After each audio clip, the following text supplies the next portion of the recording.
15 जनवरी 2009 America के New York शहर से एक चली फ्लाइट। उस फ्लाइट में अराउंड 150 लोग थे, तो सब कुछ ठीक चल रहा था।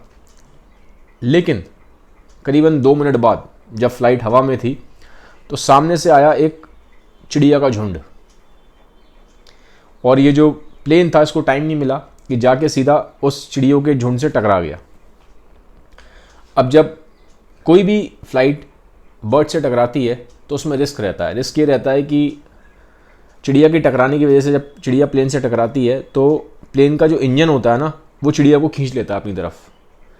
और जब चिड़िया फिर इंजन में जाके अटक जाती है और फिर उससे प्लेन का जो इंजन होता है वो फेल हो जाता है।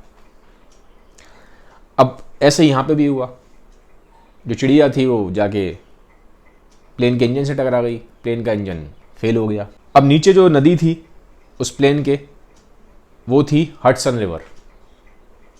अब नॉर्मली क्या होता है कि कभी भी जो लैंडिंग करानी होती है, इमरजेंसी लैंडिंग करानी होती है, वो हमेशा लैंड पे कराई जाती है। वाटर पे लैंडिंग नहीं कराते, क्योंकि वाटर पे जो लैंडिंग होती है वो रिस्की होती है, उसमें रिस्क काफ़ी ज़्यादा होता है। लेकिन यहाँ प्रॉब्लम ये थी कि अब इतना टाइम नहीं था, क्योंकि लैंड पे भी अगर आपको लैंडिंग करानी है तो आपको बिल्कुल प्लेन लैंड चाहिए होता है, ग्राउंड चाहिए होता है, एकदम साफ मैदान। तो टाइम इतना था नहीं। अब मजबूरी में जो पायलट्स थे उन्होंने डिसाइड किया कि अब उनको नीचे नदी में, हडसन रिवर में ही प्लेन की इमरजेंसी लैंडिंग करवानी पड़ेगी। अब पानी में जब लैंडिंग कराते हैं, जैसे कि मैंने बोला कि वो बहुत रिस्की होती है। रिस्की क्यों होती है? क्योंकि पानी में होती हैं वेव्स।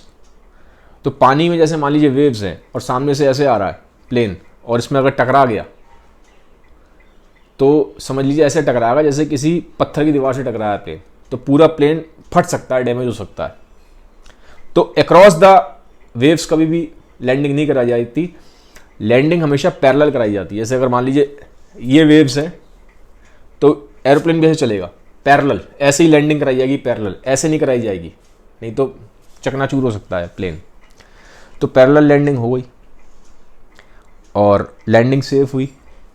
लेकिन जब इस तरह से लैंडिंग होती है तो पहले जो पायलट होता है वो बोल देता है कि आप अपने आप को एक कंफर्टेबल पोजीशन में ले आओ। उस कंडीशन को बोला जाता है ब्रेस करना, ब्रेस कंडीशन बोला जाता है। ठीक है, उसमें आदमी अपने हाथ ऐसे करके नीचे की तरफ सिर झुका के बैठ जाता है। ठीक है, तो पायलट ने बोला कि आप ब्रेस कर लो, सबने ब्रेस कर लिया, उस पोजीशन में आ गए और लैंडिंग ठीक हो गई। लेकिन अब होता क्या है, क्योंकि पानी है और पानी को कंप्रेस नहीं कर सकते, तो जब लैंडिंग होती है तो कुछ ना कुछ डैमेज हो जाता है प्लेन को। तो उस प्लेन को भी डैमेज हो गया, उसमें कुछ छेद हो गए। अब जब छेद हुए तो पानी जो था रिवर का वो अंदर आ गया। तो पहला खतरा तो ये रहता है कि पानी बहुत ठंडा होता है, इतना ठंडा होता है कि हाइपोथर्मिया हो जाता है और जो हाथ पैर हैं बिल्कुल नम पड़ जाते हैं अंदर जो पैसेंजर थे। ठीक है, तो फटाफट, टाइम बहुत कम होता है, विद इन मिनट्स, 1.5-2 मिनट के अंदर सबको उस प्लेन से बाहर निकाला गया। बाहर कैसे निकाला गया? उनके पास ना रैफ्ट होते हैं। रैफ्ट क्या होते हैं? छोटी सी एक समझ लीजिए बोट होती है, वो इन्फ्लेट हो जाती है, हवा भर जाती है। ठीक है, तो बहुत सारी वहाँ फिर इस तरह से बोट्स निकाली गई प्लेन में से इमीडिएटली, और फिर वहाँ पे एक टीम भी आ गई थी, एवैक्यूएशन टीम, उन्होंने इन सबको बचा लिया। ठीक है, तो एक तरह का ये मिरेकल माना गया है, क्योंकि मैंने बोला आपको पानी पे जो लैंडिंग होती है वो आसान नहीं होती, बहुत मुश्किल होती है, वो ज़्यादा रिस्की होती है इन कंपैरिजन टू जब हम इमरजेंसी लैंडिंग कराते हैं लैंड पे। ठीक है, तो इसलिए इसका नाम था miracle on the Hudson river, कि जादू है ये, क्योंकि 150 पैसेंजर बच गए थे। कुछ को थोड़ा बहुत हाइपोथर्मिया हुआ था, ठंड वगैरह लग गई थी, लेकिन बाद में वो ठीक हो गए थे। ठीक है, बाकी थोड़ा बहुत कुछ लोगों को मामूली इंजरीज आई थी, बट ओवरऑल 150 पैसेंजर्स की जान बच गई थी। अभी भी वो जो प्लेन है उसको म्यूज़ियम में रखा हुआ है, और 2016 में इसके ऊपर मूवी बनी थी सली करके। ठीक है, तो इस सली मूवी को आप देख सकते हैं, इसमें आपको ज़्यादा समझ में आ जाएगा। कुछ क्वेश्चंस दिमाग में आते हैं। पहला तो है कि जो इमरजेंसी लैंडिंग होती है वो लैंड पे कराई जाए कि पानी पे कराई जाए। देखिए, जैसे कि मैंने पहले ही बताया आपको कि पहली कोशिश यही रहती है पायलट की कि वो लैंड पे ही कराएं। ठीक है, लेकिन अब मान लीजिए आप समुद्र के बीचों बीच हो, फ्यूल ख़त्म हो गया है या इंजन उसका ख़राब हो गया, क्रैश कर गया है, तो अब इतना टाइम ही नहीं है कि लैंड तक पहुंच पाएँ। तो उस केस में आपके आसपास कहीं लैंड नहीं है, आपके पास इतना टाइम नहीं है, तो वहाँ पे फिर पानी में इमरजेंसी में लैंडिंग करानी पड़ती है। बट अगर हम बात करें सेफ्टी की, तो लैंड पे लैंडिंग कंपैरेटिवली पानी के काफ़ी ज़्यादा सेफ होती है। दूसरा क्वेश्चन कि जब पानी पे लैंडिंग हो जाती है तो रिस्क क्या रहता है? ठीक है, एक तो मैंने आपको बोला रिस्क यही है कि अगर अक्रॉस द वेव प्लेन टकरा गया तो प्लेन चकना शुरू हो सकता है। तो हम पायलट के टैलेंट पे डिपेंड करता है कि कैसे वेव्स ऐसे हैं तो पैरेलल लैंडिंग कराए, ठीक है, ताकि कम से कम डैमेज हो। अब लेकिन फिर भी क्योंकि पानी है, पानी पे टकराता है और पानी कंप्रेस नहीं हो सकता, तो कुछ डैमेज तो आता है। तो अब ये प्लेन के डैमेज पे डिपेंड करेगा कि जो अंदर पैसेंजर्स हैं उनको कितना रिस्क है, ठीक है।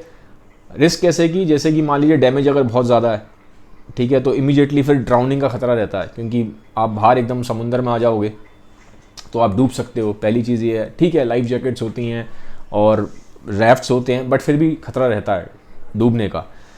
सेकंड, ठंड, क्योंकि जो ओशंस होते हैं, समुंदर हैं, बहुत ठंडे होते हैं, तो वहाँ ठंड से मरने का भी बहुत ज़्यादा खतरा रहता है। क्या ये जो कमर्शियल प्लेन्स हैं, ठीक है, अब प्लेन्स कई तरह के होते हैं, कुछ तो ऐसे होते हैं जो पानी पे लैंडिंग के लिए बने, ठीक है, सी प्लेन्स होते हैं, वो पानी पे लैंड कर सकते हैं।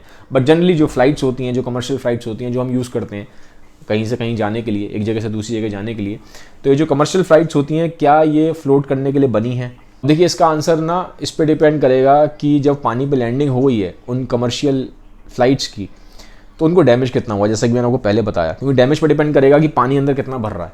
तो जो पानी जितना अंदर भरेगा फ्लाइट के, उतनी जल्दी वो ज़्यादा नीचे डूबेगी समुंदर के, ठीक है, तो डैमेज पे डिपेंडेंट है।